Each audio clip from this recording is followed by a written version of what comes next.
নিউজিল্যান্ডের বিপক্ষে ৩ match one day সিরিজের প্রথম ২ ম্যাচের জন্য দল ঘোষণা করেছে বিসিবি। নতুন নির্বাচক কমিটির এটি প্রথম দল ঘোষণা। মিরপুরে হোম অব ক্রিকেটে সিরিজের প্রথম ওয়ানডে হবে ১৭ এপ্রিল, দ্বিতীয় ম্যাচ হবে ২০ এপ্রিল, আর তৃতীয় ও শেষ ওয়ানডে হবে চট্টগ্রামে ২৩ এপ্রিল। বিস্তারিত তানভীর আহমেদের রিপোর্টে।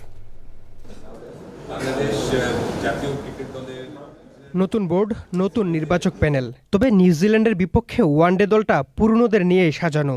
সেই সিদ্ধান্তের ব্যাখ্যাও দিয়েছেন বিসিবির নতুন প্রধান নির্বাচক।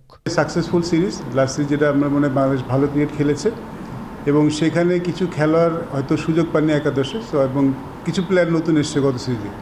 সো আমাদের কাছে মনে হচ্ছে যেটা আমরা পলিসি সেট করেছি, যদি যখন কেউ আসবে সে যেন অ্যাটলিস্ট আমরা তাকে পর্যাপ্ত সুযোগ দিতে পারি। এবং দেখুন গত সিরিজে কিছু প্লেয়ার খেলেননি, তা আমরা আলাপ করেছি যারা খেলার সুযোগ পাননি। তো কাউকে সুযোগ না দিয়ে আমরা দল থেকে বাদ দেওয়ার পক্ষপাতিত্ব নেই। অতীতে দেখা গেছে বিশ্বকাপের মতো বড় আসরের আগে দল নিয়ে নানা পরীক্ষা নিরীক্ষা হয়েছে। এবার নির্বাচক প্যানেলের সব পরিকল্পনা ২০২৭ ওয়ানডে বিশ্বকাপকে ঘিরে। প্রায়র টু ওয়ার্ল্ড কাপে আমরা কোনো চেঞ্জ করবো না। আমরা যদি চেঞ্জ করতে হয়, কাউকে যদি দেখতে হয়, আমরা নেক্সট 6 মান্থ কিংবা এর মধ্যে আমরা দেখে নিব।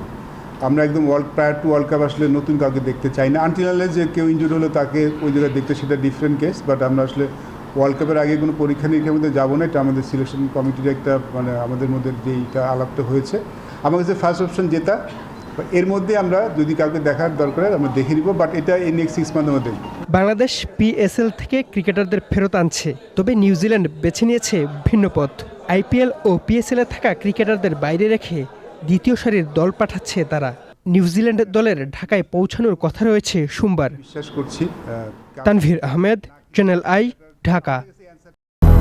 200-র বেশি সার্ভিস ও ফিচারে লেনদেনের সব বিকাশ অ্যাপে সম্ভব।